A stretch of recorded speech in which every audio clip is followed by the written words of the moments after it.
social media engagement isn't always what it seems. In this special edition of MarketPulse Pros and Pioneers, we sit down with Daniel Hall, the man exposing the hidden world of fake engagement. From bot networks to engagement pods, algorithm hacks to digital deception, this conversation will change how we see social media forever. So all those accolades that you just rattled off, Paul, pale in comparison to being a dad. They're so minute for me.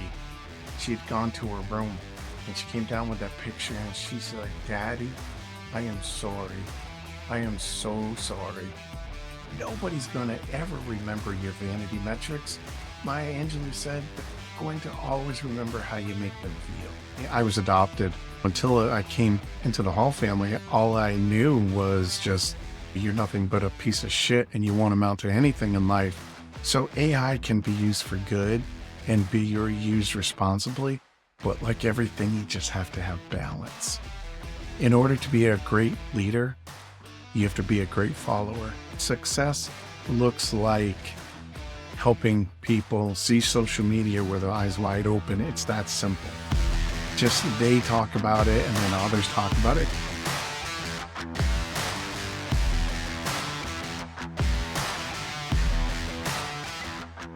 Today on MarketPulse Pros and Pioneers, I am joined by the author of the Top 100 List of Lies on Social Media, best-selling author, Daniel Hall, who is also the amazing personality behind the SPOTAPOD group and newsletter on LinkedIn, who I'm eternally grateful for. Daniel, it's a genuine pleasure to have you on the show. Thank you very much for joining us.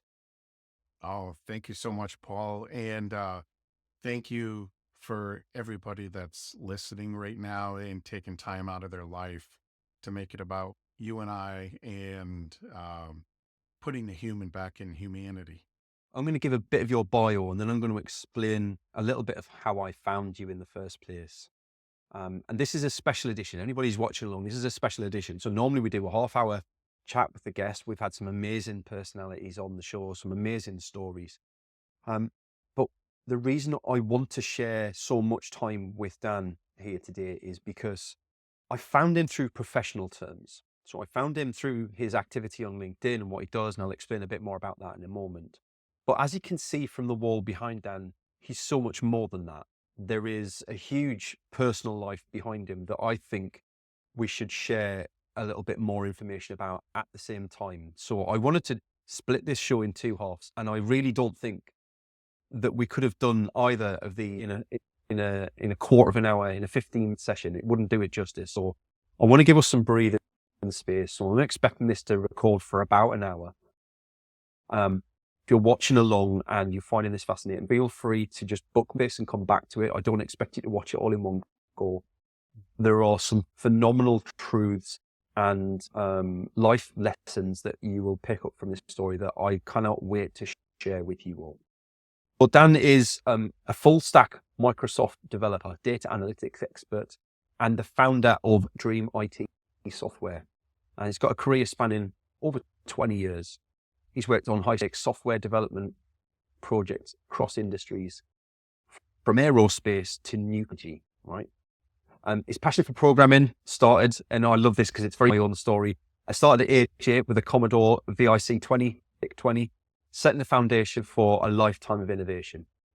Beyond his technical expertise, Dan is a best-selling author, we mentioned, the top 100 list of lies on social media. Note below will have links to both Apple Books and Barnes & Noble as well. He's the creator of SPOTAPOD. There it is. There it is. Yeah. The creator of SPOTAPOD, which is how I found you in the first place. And is a dedicated advocate for adoption, having built an amazing family of 7 children.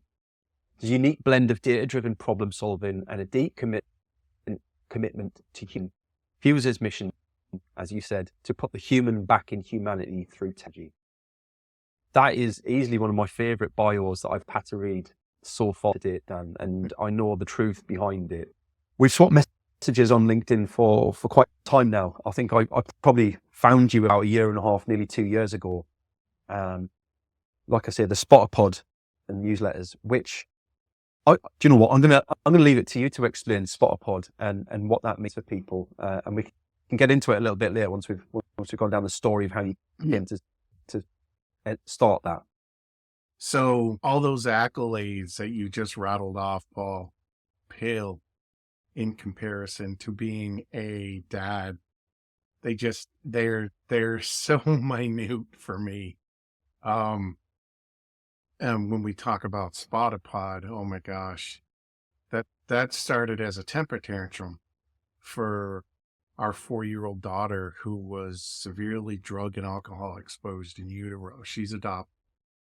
She spent 2 weeks in detox after she was born, and within about 4.5 months, part of her small intestines had died. So anytime you're thrown into the situation of working with fetal alcohol, you're going to be dealing with temper tantrums, just self-regulation. And one day she was throwing one of her screamers and she just disappeared. It went completely silent. She came back about 15 minutes later with a picture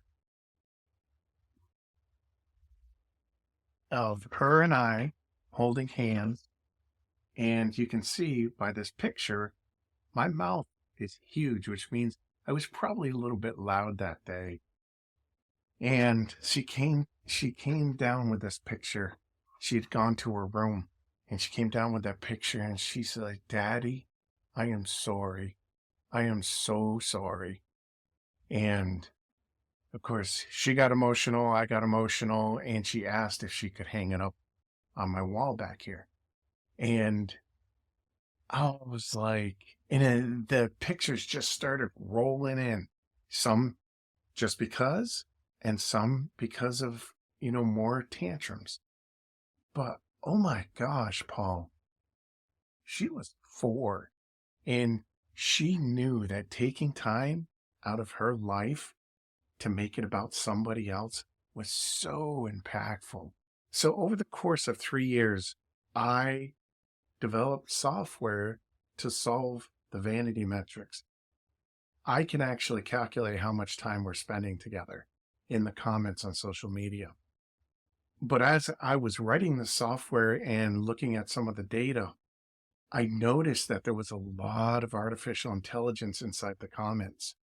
And I'm like, is this what our future generations have to look forward to? Is all these vanity metrics? Our kids have some remarkable special abilities, but we don't want them to become a vanity number. We want people to see, love, hear, and value the time that they spend with our kids, not worried about whether they're, number 1 in this and number 2 in this, and I've got 1 million likes here and 1 million likes there. Nobody's going to ever remember your vanity metrics. Like Maya Angelou said, they're going to always remember how you make them feel. And that's what we want for our future generations, our family. That's me being selfish, but for our family, we want them to be appreciated for who they are. So that's why I started the SPOTAPOD movement. That's why I started the SPOTAPOD movement, was to call out and help humanity identify what was really going on under the hood with social media. Special shout out in today's episode for our charity partners, ADHD Liberty, led by Sarah Templeton, who are part of the fight to prevent the school to prison pipeline for ADHD and neurodiverse individuals. If you'd like to find out more, you can visit them. The show links are in the notes below, and I would encourage you to go along and have a look and educate yourself on their fight. It's an incredibly important cause, and we're super proud to have them as charity partners for the MarketPulse Frozen Pioneers podcast. Thank you. Enjoy the rest of your episode. And so, like I say, we'll dig into that a little bit later, but I found you because your newsletter came up, and at that point, I'd heard of pods, but I wasn't really sure how prolific they are or how much of an impact they had on me or the people around me, and read that first newsletter, and there was some names mentioned in that newsletter that really threw me out, because one of the things that you do is you call out the people that evidence as having either been part of or utilized the pod in some way, shape or form to improve their own metrics and views and likes and things, their engagement. I started to read those newsletters, and the names that were mentioned in it blew me away, because they were people that I was using as a role model when I was first starting out on LinkedIn. And I assumed that their metrics were genuine. I thought these were achievable metrics with just hard work, good copy, good content, ideas. Yeah. And I realized I'd been fooled, and not so much that, but like also everyone around me was being fooled by these people and these tactics. And that really upset me, because like I'm a genuine guy. I don't do things to fool people. Like I'm very straight, honest, straight-laced, very upfront, and who I am is who I am on the outside as well as the inside. So that really frustrated me. And then I started following you, and I realized I learned a lot more about your story, as you shared, some of your stories about adoption and fostering. And it blew me away that you gave so much of your time for other people, whether it was people on LinkedIn, whether it was your family. And at the time, I didn't really have any reason to spark a conversation with you, right? Like, I followed along, I enjoyed your content, and I kept an eye on things. And until this year, and I came to a point in December where a friend of mine had messaged me, and she said, I've been posting videos on LinkedIn for some time, and I've seen this guy, and he does really different kind of videos. They're very, very different to what I do, but he's getting loads and loads of engagement. And I think what I'm doing is wrong. What he's doing seems to be getting loads of engagement. And she's a marketing person, right? She's fabulous. She's really good at what she does. Yeah. She came to me and I went, it's a pod. It's a pod. And if you're not fully familiar with pods, we'll explain them in detail in a bit. But essentially it's fake engagement. It's being part of a group for the purposes of automation to comment on or send specified outputs to any post of a member.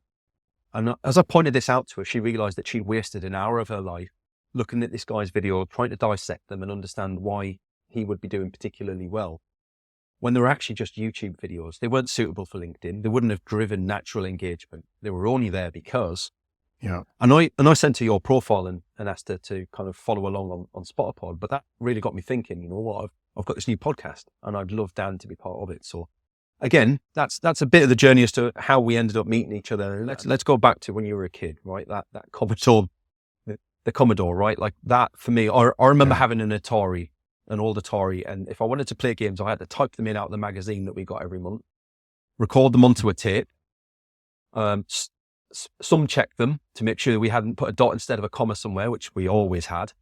And then eventually, after about 6 weeks worth of work, you might get to play that game if the tape loaded and didn't crash and you hadn't lost it. Walk us through why you loved it so much. What was about it? Yeah, I was adopted. Until I came into the Hall family, all I knew was just, you're nothing but a piece of shit and you won't amount to anything in life. That's what my life looked like prior to the Hall family. And then my mom, my adopted mom, would go to her church function and drop me off at the local college in Vermont. And we had friends and family that worked at the college. They would let me use the computer center there. And I was 8 years old at the time. And COBOL and Pascal was the language of choice on these Digital Equipment Corporation, big, huge printers with green bar paper.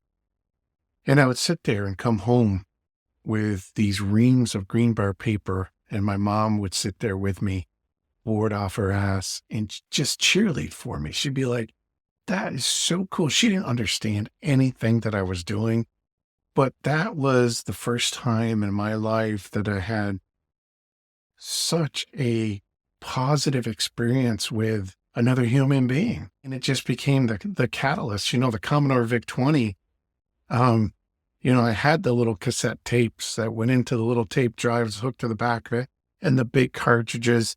And I just learned recently, and I never picked this up, that the Commodore VIC-20 is actually the computer that's used on the John Wick films. if you go back and look at what they're typing in there, those are VIC 20 keyboards that they're using. And I was like, wow, that brought back some memories. But, that became the catalyst of me just wanting to find a solution. If you remember what I said about vanity metrics and finding a solution, it's just, I get so much enjoyment out of, trying to figure out a solution from a tech standpoint. That's just, it's in my nature because that was what my mom had just inadvertently ingrained into my brain, that success equals, it's Yeah. just like it got me to a point where I feel like I get a vacation every day when I come to work from anything. Just, I love it so much. And that's what she did for me. I guess from the outside, to me, it kind of feels like you found a way to use technology to create a human link.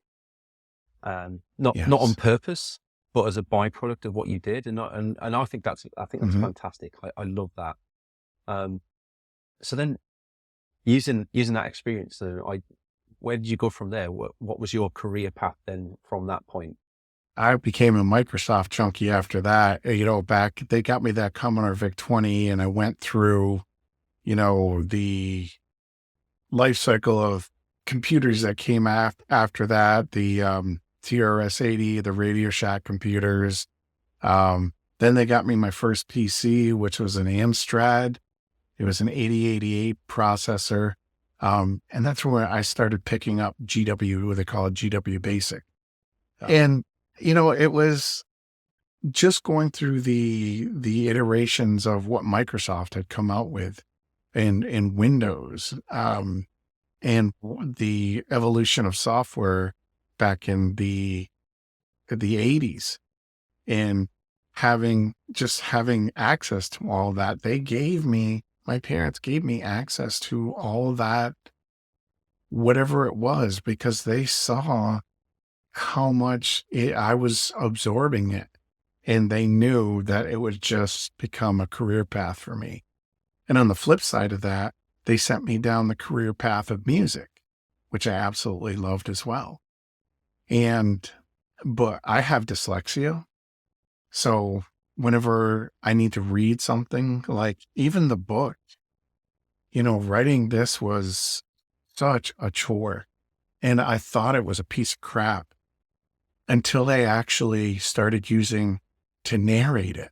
So yes, if you ever get the audiobook version, that is AI. It's a product called Hedra, which uses 11 labs under the hood.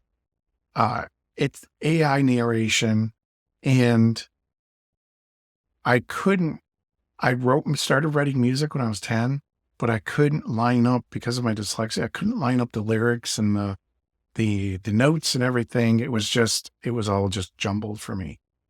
So I went and looked at it, Suno, and all the background music that's used in the book for the audiobook is all AI. It's completely AI. But the music, if you ever get a chance, Paul, you should listen to some of the music that I've put out. It will rival some of the sounds of John Williams, and even the sounds of Dune and Gladiator. So AI can be used for good and be used responsibly, but like everything, you just have to have balance. So then Yeah. you kind of I know you've got you moved into the audio space, right? As you got older, you moved into, Mhm. correct me if I'm wrong, it was kind of movie production and audio as well, right? Yes. Yeah. Special effects and video production. Correct. Amazing. From those early days, then, what's your favorite role that you held? Like, what was the bit where you got the biggest kick in those days? Because that was when all the modern, when I think back to like when Toy Story 1 got released, for example, I remember sitting Mhm. absolutely blown away by the 3D imagery and knowing that had all been produced by a computer. And now I look back at it, and it's Mhm. still like, do you know what? It's still watchable. which is the amazing thing for me. And we're like, what, 35, 30 years later, that it's still watchable, blows me away. But you went through that, right? I did. I did. There's one particular clip that I had to put together that I absolutely love. And it was for actually a friend of mine who was in House of Cards with Kevin Spacey. And it was done in Cinema 4D, and it was a dogfight with three German Messerschmitt planes.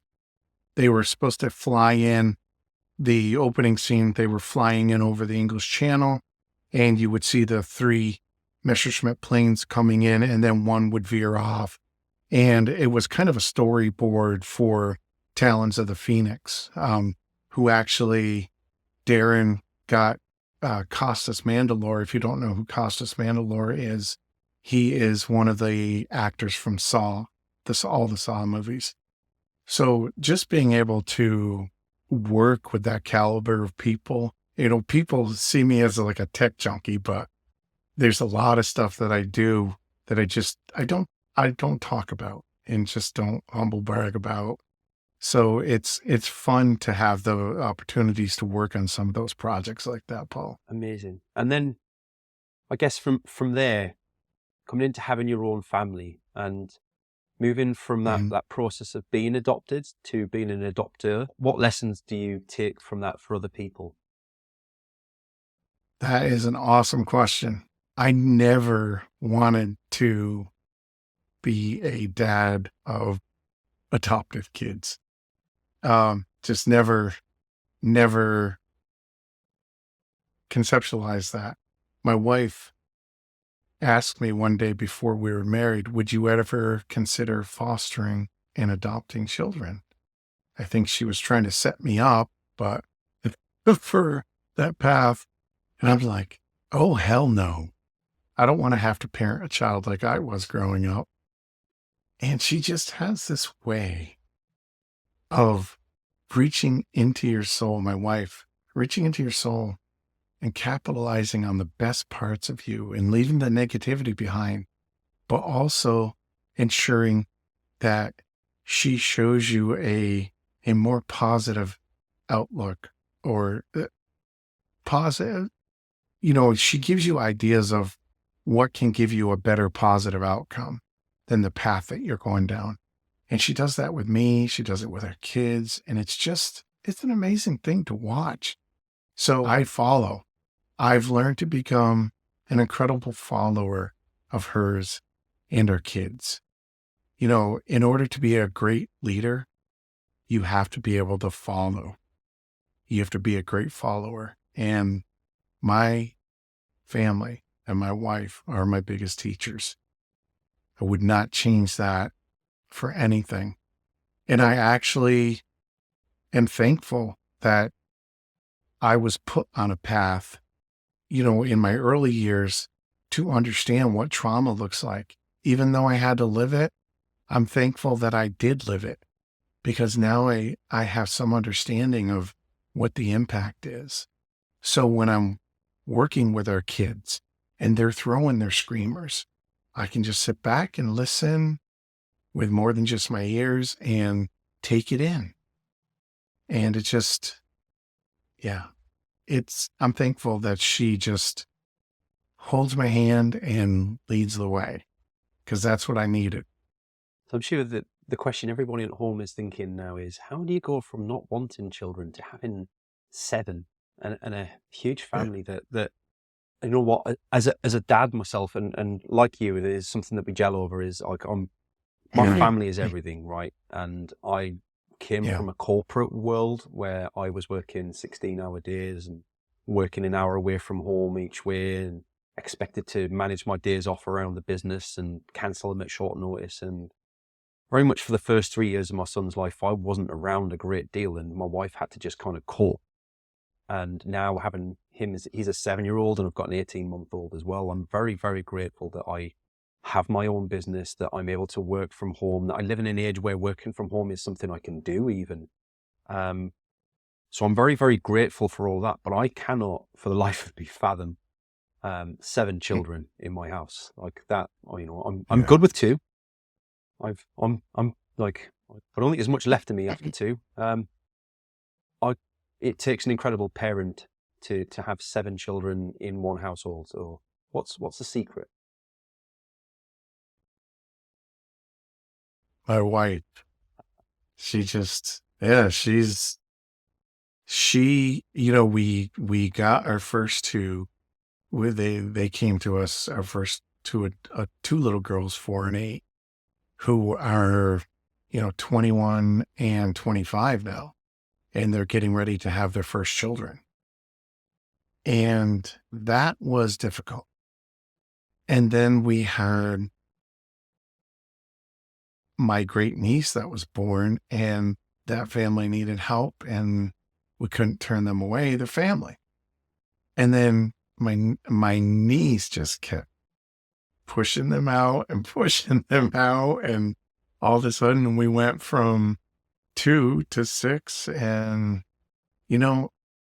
during that journey, my wife and I looked at each other. Can we do this? It was mostly me. I can't do this. There's no way we can go from 3 to 4 to 5. And then finally at number 6, it was like, honey, we can do this. You've prepared me for this moment. And it's that 4-year-old girl that I talked about that drew that picture. She was actually the last one. The number 7 is a biological child from my first marriage. So it's just, again, my wife just having that amazing way to work with our kids. And even through all the chaos, she's able to prioritize what we need to look at. If you got 3 kids throwing screamers, okay, where's the conflict at that we need to be able to diffuse first? She knows. And as far as, being able to manage it all, it's all about forgiveness. Every night when they lay their heads down, we will ask them, what's tomorrow? And they'll tell us it's a new day. And they know that doesn't matter what crap happened today.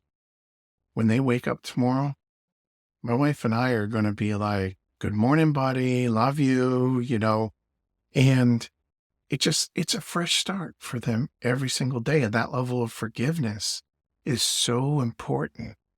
And you know what, Paul? Sometimes at the end of the day, they will turn to us and say, Mommy, Daddy, what's tomorrow? Because maybe we've had a little bit of a rough day. They're going to do that with their kids. They're going to, it's that positive spin that you put on life that your kids are going to pick up and remember. And that's how we do it. And, people that don't want to be parents, I applaud them because they know what their limitations are as a person. If you only have 2 kids, that's what you've decided is your limit. And that's awesome. I commend you for that. If it's 6 or 9 or 12 and you can do that, that's amazing. That's incredible. How do you do it? Because I want to know. It's more of being a sponge, but that's a great question. Fantastic.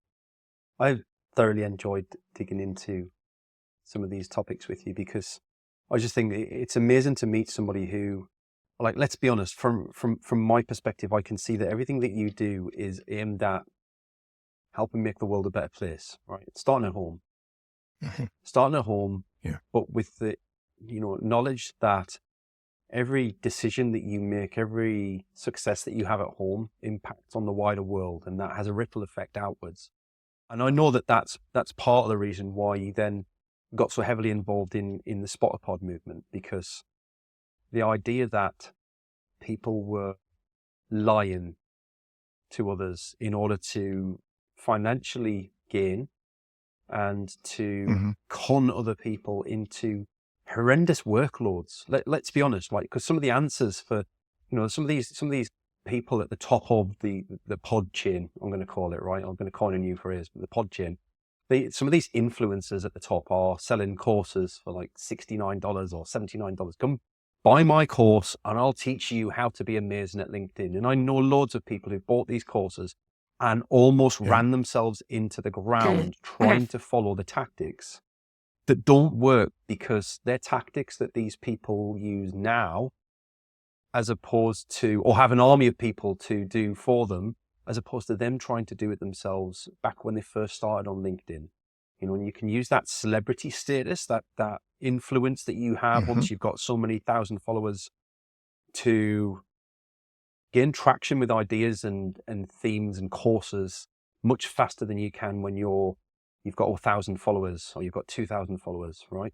What was the first time that you realized that you could intercept pods? And maybe a better question is to start with, what's a pod and how do people use pods, Dan? Well, you know, Kevin D. Turner in our book kind of gave me a really cut and dry term for the acronym PODS.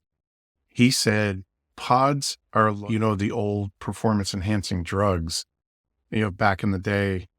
And he calls them post optimized deception services, pods. And what that means is, let's say you and I got onto WhatsApp, Paul, and I said, hey, can you just like and drop a comment on my post? And you're like, sure. And you go and probably read it and, you know, put a genuine comment in there. But if you magnify that by hundreds of people, not everybody's going to go in there and have your best interest in mind. And those are what are called manual engagement pods, where you have hundreds of people in there, but they're all manually commenting and liking. And that just takes so much time out of your life to be able to do that. Then somebody came up with the idea of letting AI do this. You sign up to be part of one of these services and you join 20 or 30 pods, and the same thing is happening, except it's AI. So if you have one of your posts, Paul, and you said, oh, I want to get some engagement on this, so I'm going to put my post in here, pick, you know, the 20 or 30 pods that I want to be able to engage in my post, and then just walk away and let AI decide who's going to drop a like, who's going to drop, you know, a clapping or a love, or AI does everything. AI is even going to drop the comments for you. That is deception like you wouldn't believe. At the end of the day, it's like the old style Ronco products that we used to have here in the US. And the tagline for their products was set it and forget it. So you would sign up for these pod services, you could walk away, and all of a sudden you're commenting on stuff that you have no idea what you're even commenting on, which is super scary. There are posts about our political stuff that's going on here in the US, and blue badges are reacting to and engaging on. And it makes it look like, because everybody looks up to those people that are blue badges, and, oh, this must be legit. This must be social proof because this person is engaging on it. When in reality, they're in a pod. They have no idea that they engaged on that unless they're actually looking every day, every second at that activity.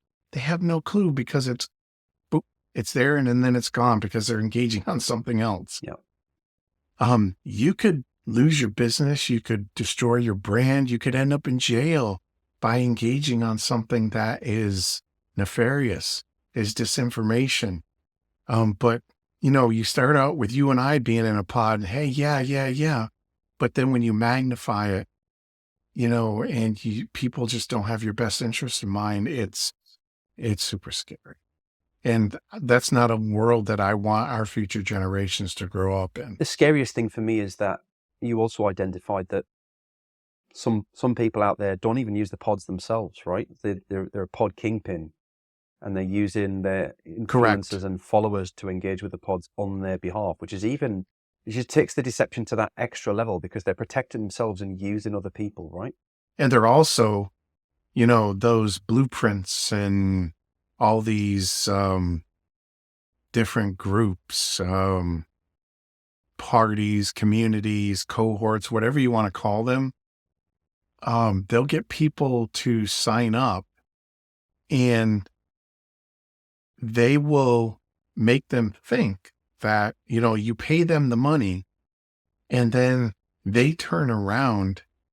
They don't tell you, but if you put a post in as part of their cohort, they'll take that post that you just put in and they'll drop it in their pod. So when you see all the engagement, you're thinking, oh my gosh, this person over here that just is helping me with my marketing knows their stuff.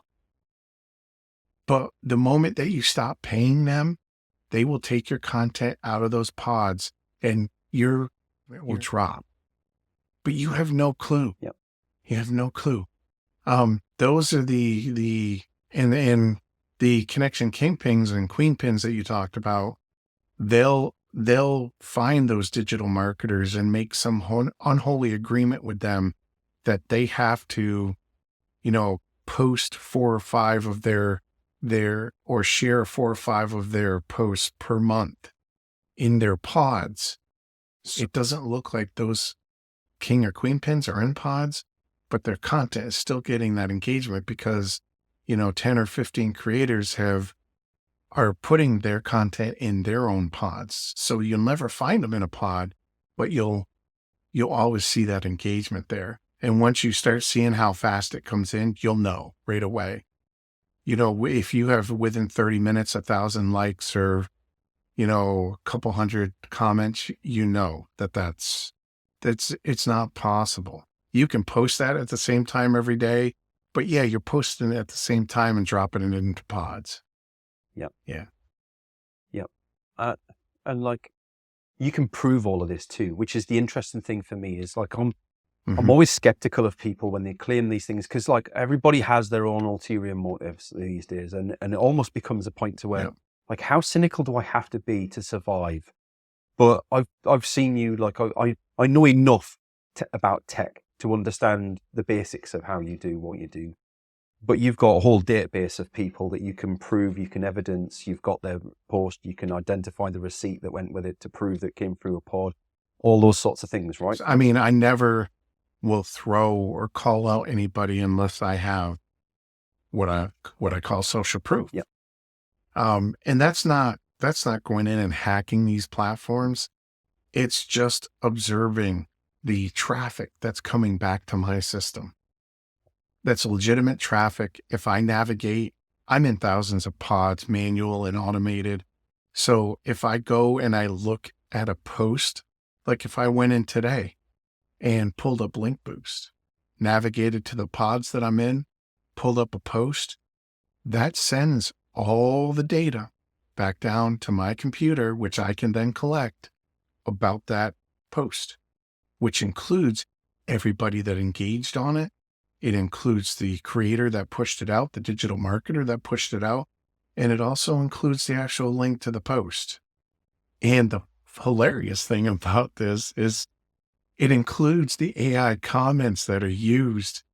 So those comments that you see that are dropped that looks like AI, I like calling out the comments that were used because that's what comes back down to my PC. Yep. And that's the digital receipt. And you've also caused those people in the pods to comment on your post and identify themselves, right? Because I thought that was hilarious because that's one of the reasons why we ended up chatting again, because I actually saw somebody who is in my local area, who is a digital marketing expert and who is part of quite a big social media agency here in the UK. And I screenshot that he was in the pod at the time. And I sent it to my friend because I was furious. I was like, how can somebody who runs a social media agency resort to these tactics and get caught? And of course, they don't realize they're being caught out because it's just another comment on another post. Unless somebody tags them back and goes, "What are you doing here?" Then they have no idea. So I'm pleased that I did screenshot it, because his boss commented on one of my posts about something about how AI shouldn't be used for nefarious means. And I went, "You can talk. Your team's doing it." And he went, "Oh, my team's not doing it." And I put the screenshot in the post. Strange enough, he went quiet. He went really, really quiet. And I'm like, you guys just honestly. Wow. So it's amazing. It's a tool to be able to fight back. And I know that, I've a couple of times I've looked at influencers, and all I have to do is I just have to type in their name and SPOTAPOD. And if they've ever been in one of your articles, their name's going to come up. The article comes up, and I'm not even going to drop names on this show, right? Like, I don't need to. They're all out there already. Yeah. But if you're curious, go and have a look in Daniel's articles online. And if you find it of use, I'll also say this, right? Dan has a community where you can buy access to the entire database of people that he's caught to date. So by all means, it's not expensive. It's not about Dan making money out of this. It's about paying for his costs and upkeep and things. If you've enjoyed the story today and you're like me, you're a big believer in the work that Dan does, then go and have a look at the website and purchase a membership or something, because honestly, it makes such a difference to meet other people in this world who are trying to make a positive difference, not because you're paid to, but because you care enough to do something about it. People have asked me, how do I know when I'm successful at this? I tell them success looks like helping people see social media with their eyes wide open. It's that simple. That, and just they talk about it and then others talk about it. It's about the impact. It's not about, if you look at how we put the book out into market, we did the audiobook first. We gave it away for free. People don't understand why I did that. Why didn't I put a print version out? I and my wife, our family is comprised of children that have disabilities. That was to meet the needs of the accessibility community.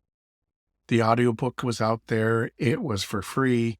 And anybody that was blind, anybody that was dyslexic like me, that couldn't pick up a book and read it, because you get lost after the first page, but they can listen to it. It's there.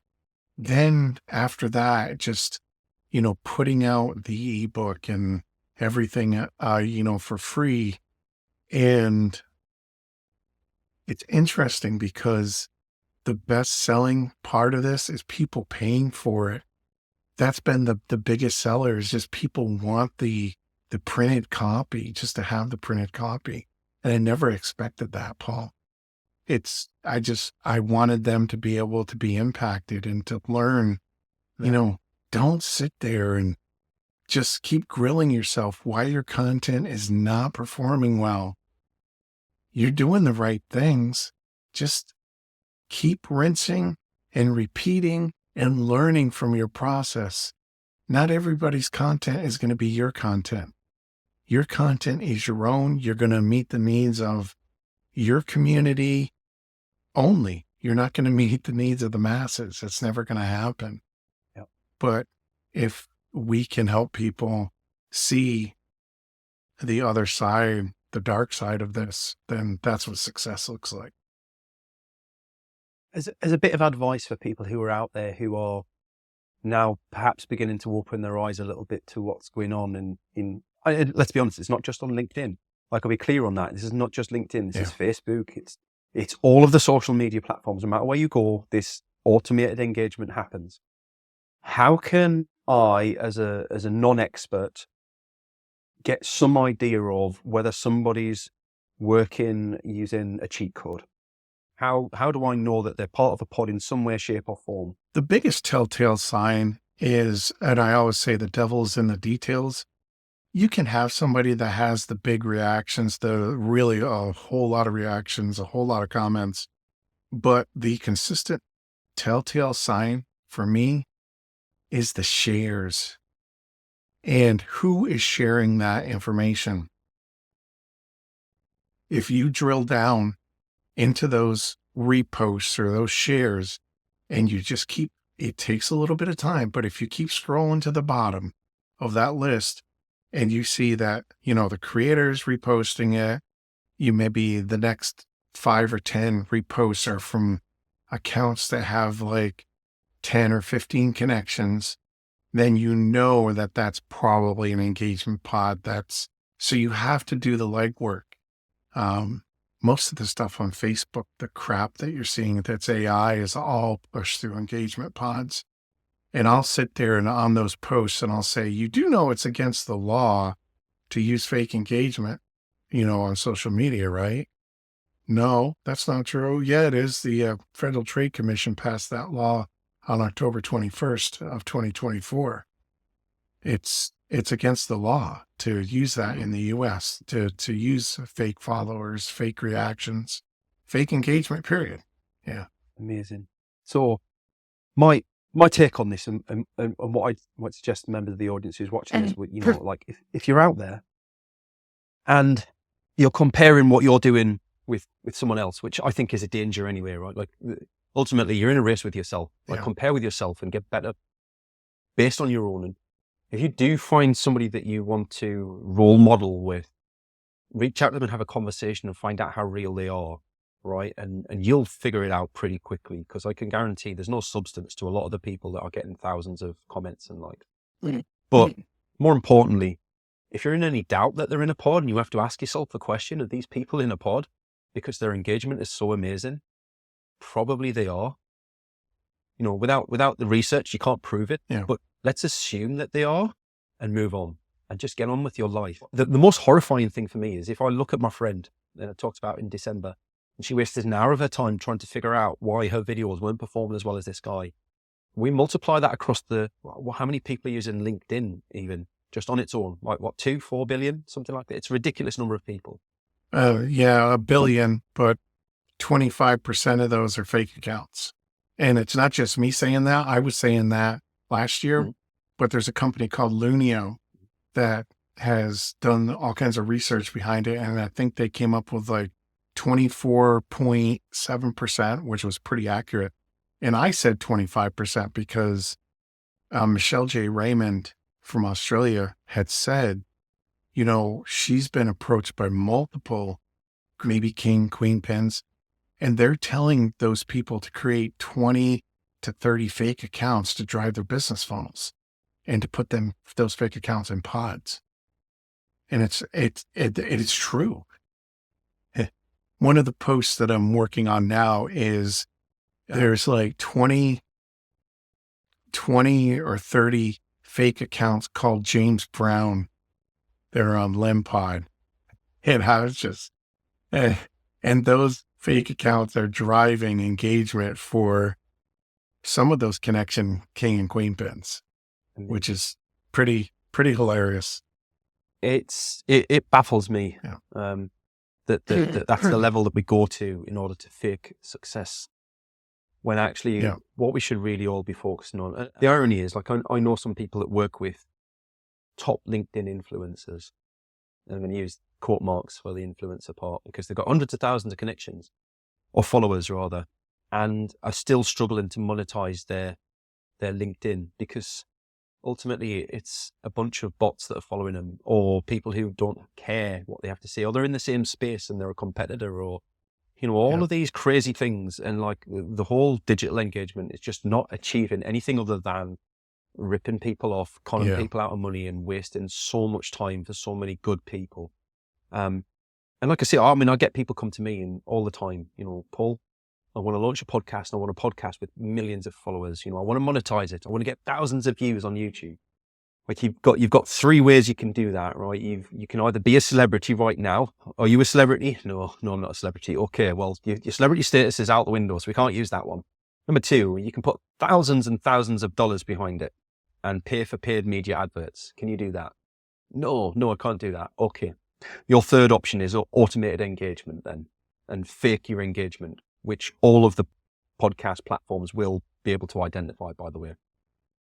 Right. Yeah. So now what do I do? Well, you do what everybody else does, and you launch a podcast and hope to get a a sponsor if you're good enough, or you just accept that you're not going to get thousands of views, but you'll add some value. And that's the whole point. It's just frustrating that we have to keep having these conversations over and over again, but it's good to know that there's somebody out there who's trying to do something about it and help shine a light on the dark corners of social media, so that we can see what's there. So Dan, I'm gonna draw this to a close now. We've done just under an hour, and I've said I'd keep it to the hour. I appreciate your time so much, and genuinely, we haven't even touched on some of the stories that you have to tell around, the half the stories you can't tell because you'd have to kill me afterwards. The rest of the, we haven't talked about the 9/11 project. There's so many things. I'd love to have you back on in a few months when we've cleared down the queue a little bit more. But thank you so much for your time today. Appreciate it massively, Dan. Oh, thank you so much, Paul. I'm going to leave people with this one thought. Life is not defined by how successful you are. It's defined by your failures and how well you learn from them. I love it. Thank you, everybody, so much for taking time out of your life to spend it with Paul and I. Thank you very much, Dan. And yes, exactly. Thank you very much for watching along at home. I hope you're enjoying season 2 as much as I am recording it, because it's been an absolute blast. And I will see you again next week. Thanks for your time. Bye-bye. Thanks for joining us for today's show. I hope you enjoyed it. If you'd like to feature on a future show, or you've got some ideas for folks who would make a great guest, please drop us a line. Contact details are in the show notes, and I'd love to hear from you. Your host today was me, Paul Banks, founder at Javelin Content Management. Here at Javelin, we specialise in helping busy business owners just like you to repurpose video content, taking all the stress and tech problems away and turning your long-form video into literally hundreds of pieces of content without breaking the bank. We describe it as getting ideas out of your head into video and out to your socials.